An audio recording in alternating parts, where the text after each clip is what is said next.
So I'm back with another transfer video, and I'm not going to lie to you guys, okay? I uploaded a transfer video like 2 days ago with like 6 new confirmed players, and the video didn't really do that well. A lot of you guys didn't really see it and didn't really, you know, enjoy it too much. So should I stop the transfer episode altogether? You know, is it run its course? I don't know. You guys tell me. I've got 6 new players here today. I'll try to keep you guys up to date, you know, as quickly and the best possible way for all the signings that are going on in the world. I don't know. If you want me guys carry on the transfer series, the only way you can tell me by is dropping a comment and dropping a like. That's the only way. And if, you know, if it doesn't do well enough, then I might have to stop.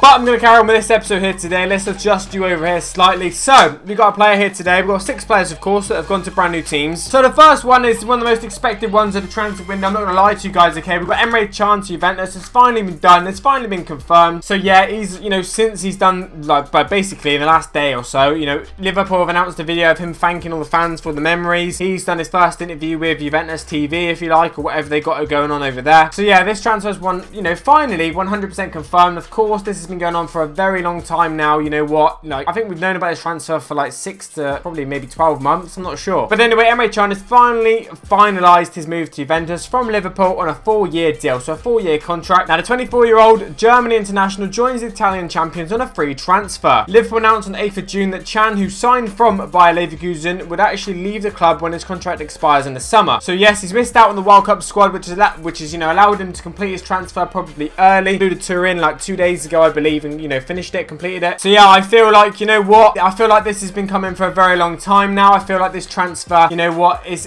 everyone's expected this, everyone's predicted it, and it's finally happened. Emre Can to Juventus, the first player. We all knew it was going to happen. So I featured this guy in the transfer episode a week or 2 ago, but I'm going to, you know, mention it again now because it's actually 1,000,000% confirmed. We've got Fred to Man United, one of the biggest, if not the biggest transfer of the window so far. So yeah, they announced like 2 weeks ago that they'd agreed, you know, terms with Shakhtar Donetsk, but obviously loads of things were a factor here, obviously personal terms, stuff like that. Okay, loads of things are why this didn't happen to be completed so far or so quickly. It doesn't help the Fred's actually, obviously, at the World Cup with Russia. Of course, he's doing his bit over there for Brazil. So, like I said, Manchester United completed the signing of Brazil midfielder Fred from Shakhtar Donetsk on a 5-year contract or 5-year deal. Now, Fred becomes Jose Mourinho's second signing of the summer following the arrival of defender Diogo Dalot from Porto, the left back, I believe. United announced earlier this month they'd agreed a deal with Shakhtar, with Sky Sports News understanding that the fee was in the region of £52 million plus bonuses, but they were waiting for Fred to be granted a work permit. So it's understood the bonuses could take the deal to around £61.2 million. Okay, this would make him United's 3rd most expensive player of all time behind Pogba and Lukaku. So he is, of course, in the Brazil squad of the World Cup. Of course, that's where you'll be seeing him on the main stage at the minute. Now, Mourinho said Fred will complement our other midfielders' qualities, which we need. His creative brain and passing vision will give us another dimension to our game. Mourinho also said, I'm very happy he's joining our club, and I believe our players know how important he can be in our team, which is good. That's obviously very, very good. Fred, who has the option to extend his deal by a further year, so it potentially is a 6-year contract, indicating Mourinho was a big factor in his decision. Now, Fred himself came out and said, this is the biggest club in the world. I am delighted to be a part of this amazing team. To work with Jose Mourinho, who has won so many trophies in his time as a coach, is an opportunity not to be missed. I cannot wait to get started and meet my new teammates. I would like to thank everyone at Shakhtar Donetsk for everything they have done over the past 5 years. This is a very exciting time for me, and my focus now is to basically fully focus on the World Cup with Brazil. So there you go. Second signing, biggest one in the transfer window so far, biggest signing we've had. Fred to Man United, confirmed. Wham. Bam, there you go. Okay, let's move on to a 3rd player. So, another signing, okay, we've got obviously Steven Gerrard, obviously being the manager of Rangers in a minute. He seems to be making quite a few signings. So, he signed John Flanagan, okay, ex-Liverpool fullback. Rangers have signed him on a 2-year deal. Rangers have completed the signing of John Flanagan on a 2-year contract. After the right back was released by Liverpool, they signed him on a 3. So, of course, this guy is former, you know, teammate of Steven Gerrard. They used to play together, you know, obviously a few years ago now, to be fair. Flanagan actually said, I'm delighted to be here. When I spoke to Stevie, it was a no-brainer for me. The size of the club, what the fans are about, I'm just delighted to be here, and hopefully I can show all the fans what I'm about. I've played with him at Liverpool for many years, and he was a big part of me coming here. I know all about the club, but Stevie was a massive influence on me coming here as well. So there you go, Steven Gerrard, big factor in getting his ex-Liverpool teammate to join him at Rangers as part of that new exciting project over there. Rangers fans, what do you think about Flanagan? Do you think that's a good signing? Do you think he's going to, you know, help take the club to a whole new level? I don't know. I'm not, you know, I haven't watched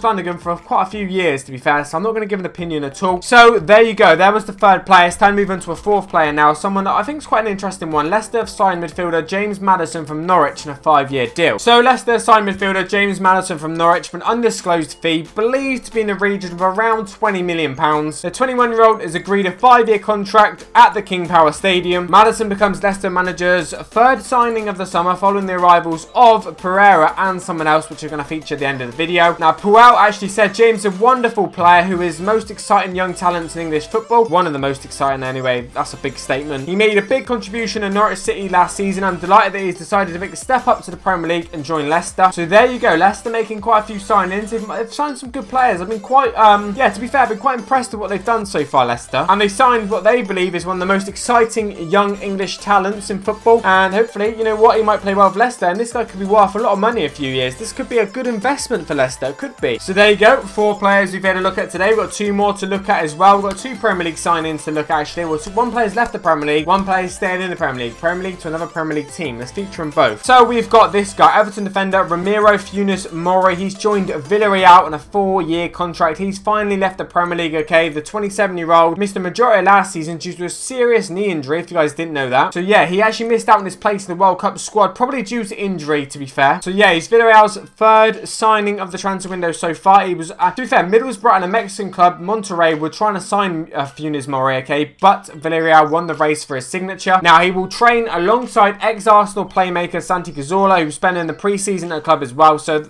Santi Cazorla may be the 4th signing. So I was reading something earlier that they reckon that, you know, they've paid a figure of around 20 million euros for Funes Mori Villarreal, which is very, very big money. I was quite surprised when I did hear that, to be fair. But there you go. Player leaving the Premier League, going to Spain. What do we think about that? I don't know if he's going to be a big, big miss, to be fair. He hasn't played in a while. He's been seriously injured. He didn't make the World Cup squad. Everton, are you going to miss out on this guy? I don't really think you are. Last but not least, we've got Johnny Evans, okay, which I think was one of the most interesting signings of the transfer window. Do you want to know why, okay? Because this guy was linked with so many teams last year and January, but he's agreed to go to Leicester City. Now, what's weird about this, obviously West Brom got relegated, which we all know about. So it was obvious that he was going to stay in the Prem, but last year in January, you had Arsenal interested in this guy, you had Man City interested, you had Liverpool interested, and now he's gone to Leicester. Like, what happened from all the interest of the bigger teams? I'm not saying Leicester's a small team, but what happened? But anyway, West Brom captain Johnny Evans on the brink. Well, he's joined Leicester for £3.5 million, okay, which is not big money because, you know, apparently City wanted it. I keep saying this, okay. People were going to pay £20 million for him back in January, but they kept him to try and stay in the Prem, and it didn't happen. Now, it's understood the fee contained in a relegation clause in the former Man United defender's contract. So basically, it's 2 installments of 1.75 million, which makes obviously 3.5, so there we go. But yeah, I don't know what happened with all the interest with other teams and stuff, but there you go, guys. 6 new confirmed transfers for this week, or last 2 days actually, to be fair. Obviously the transfer window is not doing as well as I would like at the minute, so if you guys could show some extra support today, that'd be absolutely amazing. Drop a like and a thumbs up down below. So what I'm going to do is give my final thoughts and opinions on these transfers and whether I think things are going to work out, or well, just my own personal Rossi opinion basically. So the first one is Emre Can to Juventus. I think this is going to be a great signing for them. I think he's a good player and he smashed it in the Prem, so I'm pretty sure he can smash it in Italy. A very good signing for Juventus. They got him on a free as well. Good business done. Fred to Man United. Now, being a Man United fan myself, obviously it's good to see us making some signings, getting some players in, spending big money. I'm really happy about that. I don't know at this point if Fred is the answer. I haven't watched enough of the player to understand if he is the answer, but Mourinho says he's the answer. Apparently all the United players are really excited about him, so they feel like he could be the answer. So I've got to go with their opinion really. So I've got to be honest and say he's probably going to be good. Then we've got Flanagan to obviously Rangers. I mean, he's done it in the Premier League Flanagan, isn't he? So he can do it in the Scottish League, of course. He's pretty experienced. He knows Stevie G. I think he'll do okay. James Maddison, Leicester. I think this is a guy who's probably going to have to, you know, give it a season or two to probably, you know, cement his place in the Leicester team properly. He's still young, obviously. I think he's going to play quite a few games, but you know, it's going to be a while before he really gets there. But I haven't watched enough about him, so I don't really know. Funes Mori to, obviously, Villarreal. I mean, this guy is okay defender. He's had a serious knee injury. Hopefully he gets his career back on track, basically. Then Johnny Evans, Leicester. I think it's a fantastic signing for Leicester, but I still can't get my head around where Arsenal, City, Liverpool went. I just don't know where they went. Anyway, guys, take it easy. See you guys for another video. Maybe tomorrow, maybe not. I'm not really sure what's going on. Take it easy. Peace. A little strong enough.